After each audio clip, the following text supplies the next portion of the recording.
you. Thank you very much. Okay, well, again, thank you very much. Please be advised these meetings are recorded. We have a quorum. We have some board members here in person at the neighborhood council office. And that's Marie and Peggy and myself. We also have in person here, we have John Kosky and we have Charles Rooks from the Henry County Sheriff's Department. We have on zooming in tonight, some of our board members, Farah will be joining us momentarily, and we will also have Irene Kennison and Angie from the Sheriff's Department joining us also via Zoom. And then we have several other community members. Thank you very much, Maria, for coming. Alan, Lisa, and if I'm missing someone, let's see, we got some Julie. others here. Let me scroll you. We have Julie. And Yep. then we have Danny Kanush, who's going to do a presentation later on. So we did, city services are still running, so please pick up our phone and call 311 when you see something that needs to be addressed. But this new Zoom format we started in July. So we are in person here with the board and we're zooming in with the general public. Prior to that, we were all zooming, the board was all zooming in and the public was Facebook Living in. So we're still working on the glitches to make sure it all works out this time. I'm getting text messages probably to tell me to do something. Irene is saying it's hard to hear me. Is anybody else having difficulty hearing me? It's very low volume. Yes. Okay, then I will shout louder. I don't know why. Thank you. We have it up as high as it did, and it worked just fine last week. And maybe Kathy, it could have to do with the face mask. Yes, We I'm sure. didn't the last time. Right, so- it could be the mask. So let me speak more clearly, more slowly, and see if that helps at all. Although we are doing Zoom meetings and although we're not seeing you face to face, if you have a question, an issue, something you want to share with us, we're happy to set a private meeting with you, either in this building or on the patio, because we want to be sure that everybody gets heard and everybody's comments are acknowledged. And I'm getting some more texts from people who. Okay, he's saying it's perfect now. So I guess I'm going to just use my bellowing Yeah, voice. use your bellowing voice. Thank you. Thank you for the commentary out there. The federal government funding to the city for that COVID money for job creation, economic development projects, the elderly, nonprofits, seniors, our neighborhoods and housing. The mayor did ask us if we would sit down with him, and we did. We gave him a whole list of topics that we wanted to see possibly funded or covered by that money. It was a very good meeting, and we look forward to seeing the results of some of those meetings. The mayor is still looking for ideas or comments on how to use that recovery money. So I suggest, if you would like, send the ideas in. You can send them to the mayor's office, or you can send them to Tom Moore. That's tmoore@springfieldcityhall.com. We'll be glad to help you make that connection if you'd like. I'm not sure I have the right agenda, to tell you the truth. Zoning and land use. The marijuana host-community agreements are in process. I was advised today that both the host community agreement for the Cottage Street location that's in our neighborhood and also for the one at 299 that is in our neighborhood has been accepted by the city. And the next step is for all of those others to get their host communities agreements accepted by the city. And then they will go to the city council in October for certification. And then after that, and I expect it will either be November or December, they will go to the city council for special permits. That's the process we're using right now. Any questions from anybody who's listening in? You want to speak, just, it's a small group, just unmute yourself and talk. You have a question? Susan's trying to hook in with us here.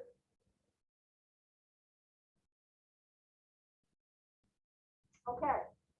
Poor Brook, there is gray water issue. Poor Brook is located off of Fitzgerald Road, Stanley Street. And many of you remember that about 3 months ago, we noticed when we were down there planting trees, one of the brooks, Poor Brook, seemed to be extremely contaminated. We've been working on that since then with the city, the water and sewer, and the state DEP.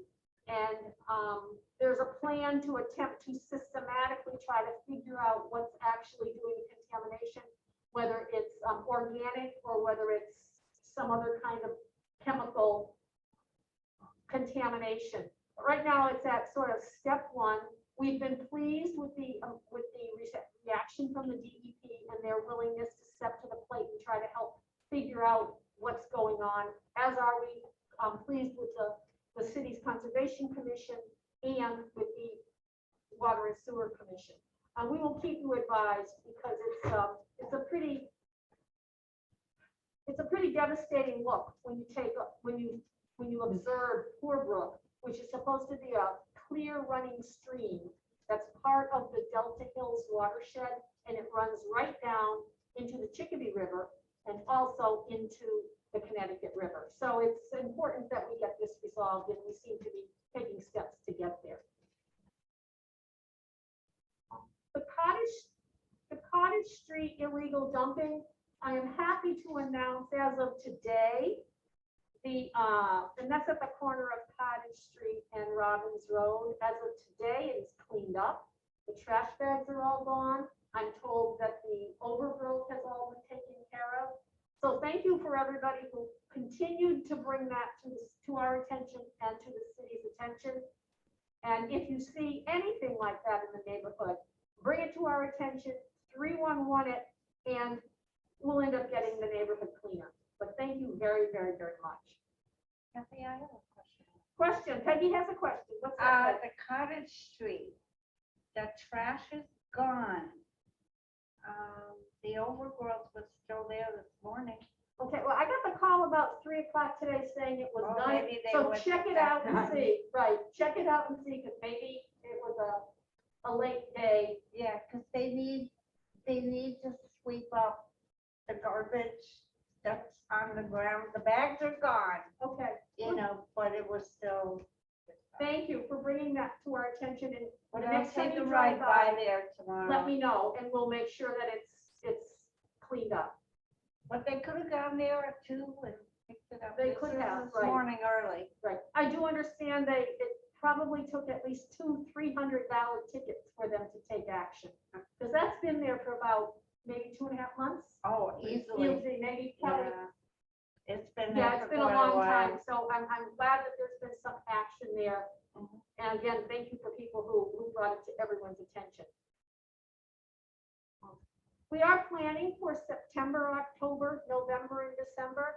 Back to my request for volunteers. If you'd like to help us out, give us a call. We have a lot of, we have some interesting things in the works, but we need your help. Okay. We do have in front of us, under zoning and land use, a special permit request for 1635 Page Boulevard. We have Danny Hanoush here of DDM Properties, and he has a request to locate a transfer station at that location. So we asked him to come and give us an overview. Marie, John, and I had an opportunity to walk the site about a week and a half ago. And thank you very much, Danny, for letting us have a good tour of your site. So, Danny, if I can just want to share, let you open up. We'll open up. If you have anything to share screen with us, we'll see if we can mechanically worked out. If not, just talk at us. Thanks, Sure. Dan. Thanks for having me. Just for the record, Dan Yanush with DDM Property Group. I'm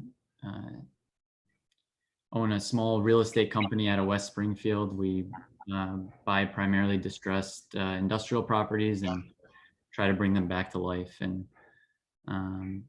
today I have let me see if I can share screen. Can you see that? Is my screen up right now? Not yet. No, let's see. Right here.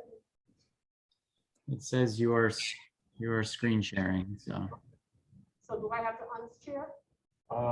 Yeah, try doing that if you want to share. Oops. Not what I wanted to do. I just don't seem to have a toolbar at the bottom. It's my problem. Now I have a toolbar at the bottom. Oh, wait a minute. Stop share. All right. Oh, okay, good. All right, we got it. Thank you. Got it? Okay, great. So you can you see my cursor also? Okay, perfect. So in front of you, this is an old aerial of 1635 Page Boulevard. We purchased that property in May of this year from Rivet Roofing. They had historically owned that property for a very long time. It's always, as far as I know, been a roofing company staged out of there. And with a roofing company comes a lot of outdoor storage and a lot of mess that was left behind, but has since a lot of it's been cleaned up. So what we're proposing, I've been working with this company called Wind River. They're a non-hazardous liquid waste hauler. This facility is not a treatment facility. It's a facility that's just going to be used to store their trucks overnight that they use to service this part of Hampden County in Western Mass. These trucks go to all the local restaurants, schools, all different places that have grease from kitchens basically, and septic tanks, sewage from households and different businesses. They pump them. The normal process would be to go to Palmer, where there is a treatment facility. They empty in Palmer, and then they come back to this facility and store the trucks overnight for the next day. So this company does not deal at all with any hazardous waste. They don't do at this facility, and they don't do anywhere else in their company. It's, again, specifically septic and grease. So I'm going to go on to the next page.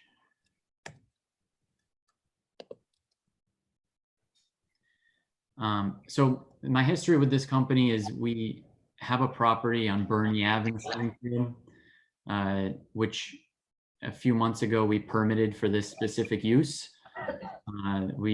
It also required a special permit at that site.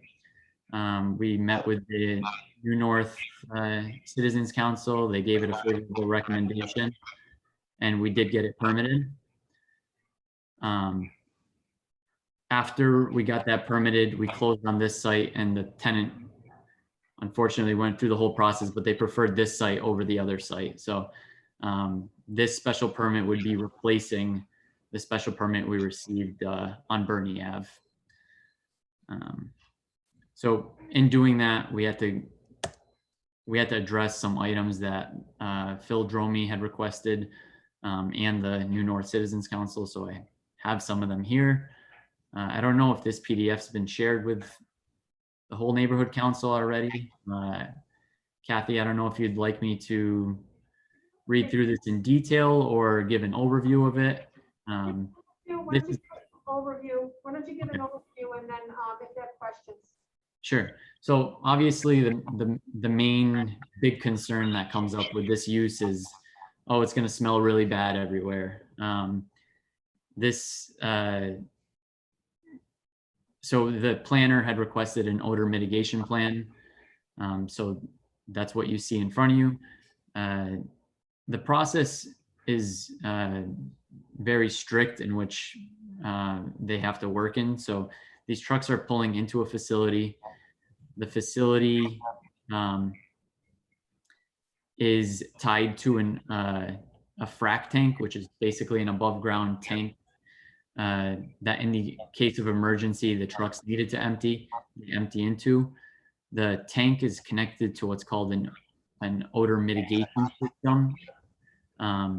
What happens is all the exhaust from the trucks, any fumes go through a container of carbon basically before being released in the air. So there is no smell that's going to come off of this that is going to be recognizable to any of the surrounding community or neighbors or anything.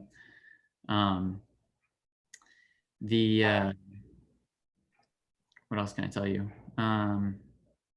This schedule here basically details the exact process they take in the case of emergency, or if there's a spill, or you know, the specifics on how the scent is mitigated. And again, it's not a treatment plant. Nothing is being processed at this facility. They're specifically storing their trucks in the building, and in the event that they're not emptying in Palmer, they empty into a container, and the container is then emptied and taken to a treatment facility elsewhere. I'll skim over this all, and then if there's questions, we can go back into detail. So this is an overview of the site, this picture here. The building that we're working on right now is the one up here. I don't know if you can see my cursor. Try to zoom in. So this is the entrance into the driveway. There's garage doors on this side of the building. The trucks would be pulling into the garages. They will only be stored in the garages overnight. There's no outdoor storage of vehicles. Behind the building is an above ground container that looks like this, basically. That container is tied into the building. And in the event that they have to empty into the container, it's all done from inside of the building. And then any of the exhausts go through a little odor mitigation system so that no odors go into the air without being treated first. This is what the odor mitigation system looks like and details it there. Down here is a letter from the company certifying that they don't deal with any hazardous waste at all. And what the company does, they're a full service company that goes out and does jetting, plumbing, inspections, and repairs to residential, business, and municipal customers. When I met with the tenant, it was very specific that they're like, Danny, we go and we pump from all these different businesses. There's no odor mitigation systems at any of the businesses in the community.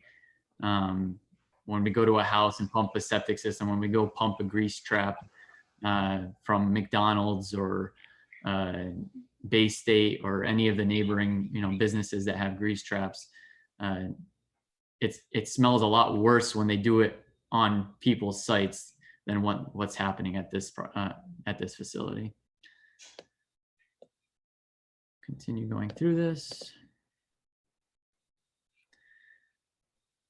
This is an emergency spill plan. This is a plan that they're required to have by the state. And there's all these different guidelines that they have to follow. There was a question that came up, what if there's like a spill on site? All these trucks are equipped with emergency spill vacuums. that operate independent of the truck themselves, that in any event they need to use it, they have it.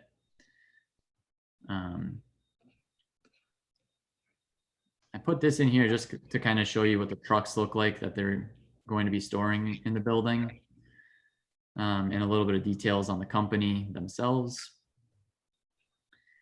A couple items I'll point out before I open up for questions. I had the opportunity to meet with President Kathy and Marie and John on site, and they did ask that I talk to the conservation agent. So I did meet today with Kevin on site.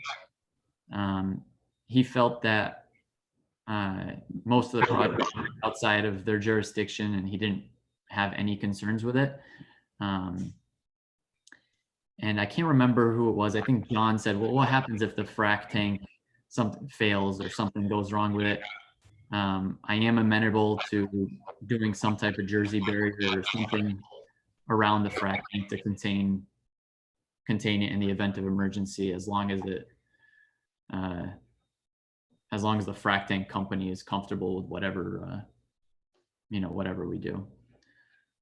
And I think that does it for me. I'll open up to answer any questions that you guys have. Any questions? Yeah, I do.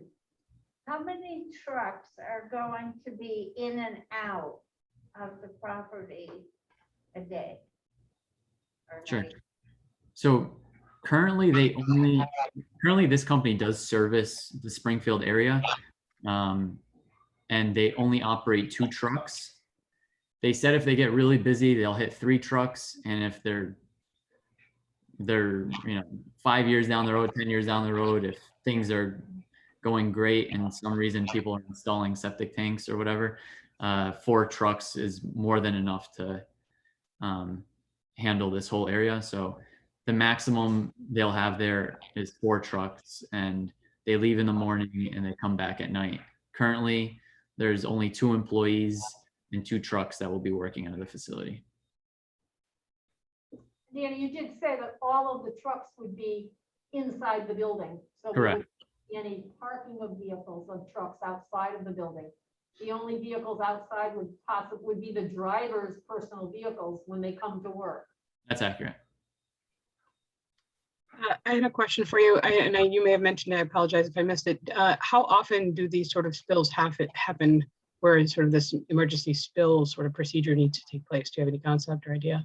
Not frequently at all. They operate all along the East Coast, this company, and they said the guy that handles this whole area said that he doesn't remember the last time it's ever happened. He's been with the company for like 15 years. Okay.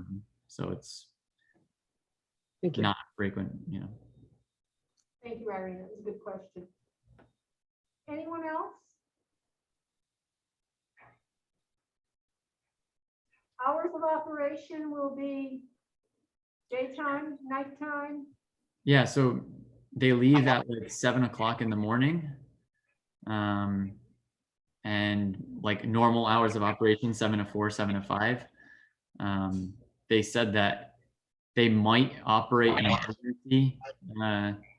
emergency vehicle for overnights, but they don't expect this area to have a need for that right now. So they want to be open to being able to do it in the future, offer it in the future, but at this time it's regular hours of operation. What I found interesting, when you looked at the aerial view, the only thing that is around this particular facility would be more industrial property. So the closest residential piece of property is 3/4 of a mile away, give or take. About 3/4 of a mile, give or take. And just for geography, this facility, if permitted, would be on Page Boulevard, but right at the mouth of Rocas Street, before Brookdale. So it's before the bulk mail, after Chet's Auto Wrecking. So it's next to the lift company, John Deere and John Deere Lift Company, right, so just for geography, that's where it is, and it's tucked in. It's almost on its own private road, it's really called Page Boulevard, but it's really the beginning of Old Page Boulevard. It's almost a private big driveway.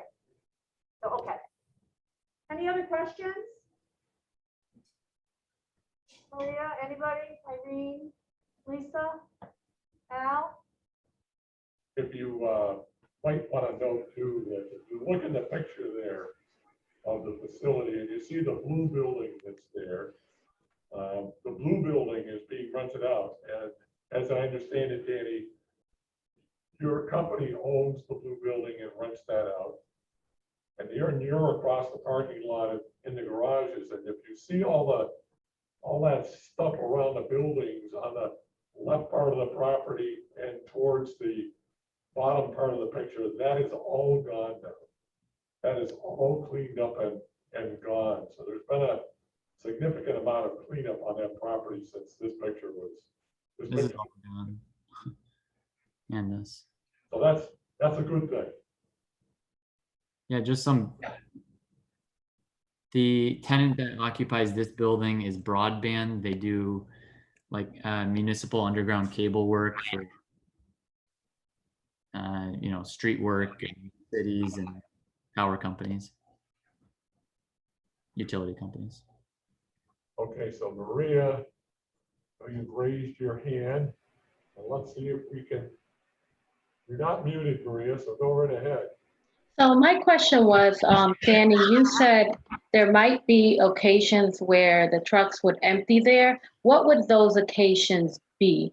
And why wouldn't they have emptied where they're supposed to, as opposed to at this location? So it's just the routes that they take. So they're a lot of times, I guess, on demand. So if a septic tank is full somewhere and they need to empty it quickly, they'll go out, empty it. And if it's not close to Palmer and they're coming back to this facility for the evening, they would empty in that tank that's on site. So it's not it's more, I'll put it this way, it's more costly for them to empty at this site than it is in Palmer or at a treatment plant, because it's emptying twice. Whatever they empty here has to end up going to one of those treatment plants. So their strong preference is to empty at a treatment plant, but they need the option in the case of an emergency. Locally their truck's full and they can't make it to Palmer and they have to continue to have the tank on site. And do you currently see this happening on your Bernie Avenue location now, where sometimes they are needed to empty? How often in the past year? Because my concern would be is it's not supposed to, but I know things happen, life happens, situations happen. So, what are we expecting to see? How often potentially in a year based on Bernie Ave's location? All right, so Bernie Ave's, just to clarify that point. So Bernie Ave's location, we permitted, but we did not build the location. So that was a ground up development that we did not move forward with because this site became available. So it is permitted. I have a special permit that I received for the site, but the preference is that one is kind of out of the picture now, and the goal is to move into this facility. So I can't answer that, but I don't want to give the impression that this is like a once in a great while thing. It might be once every few days. I shouldn't say it's an emergency empty location, but it's when not convenient to go to Palmer empty location. So every few days, I would say it probably gets used. So basically, it could happen quite often. My other concern would be as far as the traffic and the excess of truckloads hitting Page Boulevard in that area. We already see a very heavy, high traffic volume, even with the Mass Pike entrance and 95 over there, or 91, whatever it is in that route. How are the residents in that neighborhood going to be affected with noise and the excessive truckloads coming in and out? So I'd say that's from what was there previously, there were probably like, there had to be 20 to 30 employees at least working out of that facility. And we're going down to two to four employees. I don't think that, and I think that's a right turn only off Rocus onto Page. I don't expect that we would have any noticeable impact on the traffic over there. I don't think. Okay, I'd just be curious to know what that is as far as for the residents living in that part of town. I don't necessarily live in that side of Page Boulevard, but still, I would be concerned for the, the noise volume, the quality of life, and all that goes involved. Thank you. My pleasure. They're really far away. Yeah, the residents are far away. So Danny, what you're saying is maximum at this point, or down the road, would be probably 4 trucks that would be stationed there. The driver would go pick up their truck in the morning, drive out, pick something up, maybe go to another location, pick something up, go to another location, pick something up, maybe go to Palmer to offload, maybe come back and offload, and then the next day start his process over again. Is that sort of the gist of it?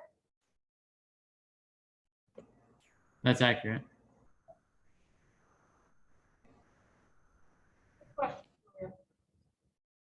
Any other questions or comments?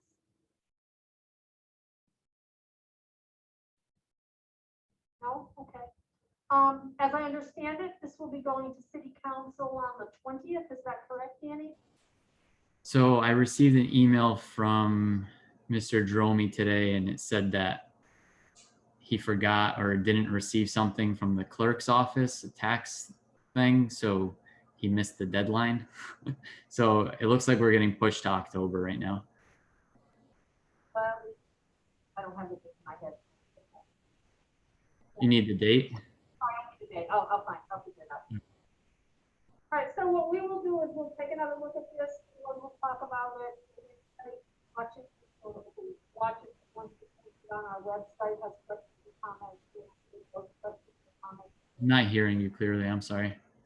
What we'll do is close this conversation. If anybody who later on watches the Zoom meeting on our Facebook page, then, and if they have particular issues or comments, we will get them, we will field them, and then the board at the next meeting will make a recommendation to either support or not support this project when it goes to city council. But I think that the information has been clearly articulated, and we thank you very much. And we're always happy to have businesses in the neighborhood that are respectful, and we thank you for the tour. My pleasure. If there's other board members or community members that would like to see the facility or the project, I'm happy to accommodate. Is the next meeting October 12th?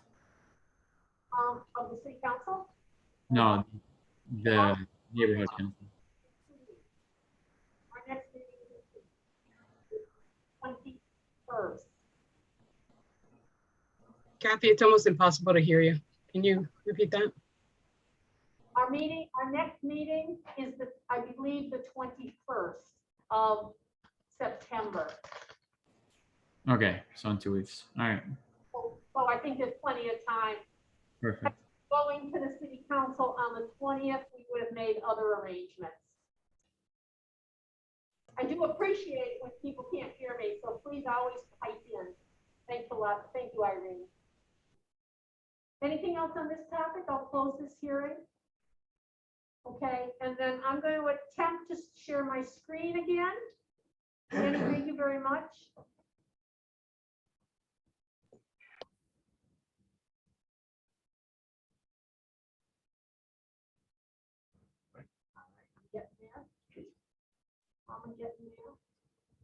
We just have a couple of other things on our agenda tonight.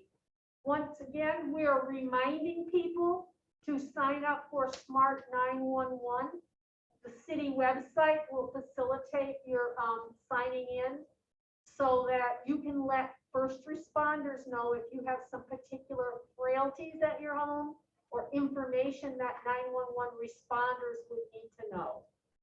i.e., you've got 10 cats, i.e., you have a child that has particular health issues, you have oxygen that needs to be accommodated, anything that you think 911 or first responders should know. So please sign up for Smart 911. It does really protect people, particularly when we're probably going into a tough hurricane season here in Springfield. So please do that.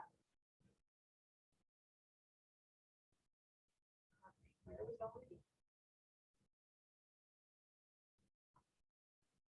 I don't know why I can't seem to get the solution to navigate very well, but I'm going to keep trying.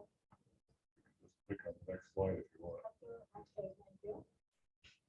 The next slide, John Kofsky will speak to this because he's having these successful check your speed events. Hi, I'm back. I'm out of the screen, but that's okay. I'm here. So yes, our next check your speed is September 29th. Same place we've been all year long.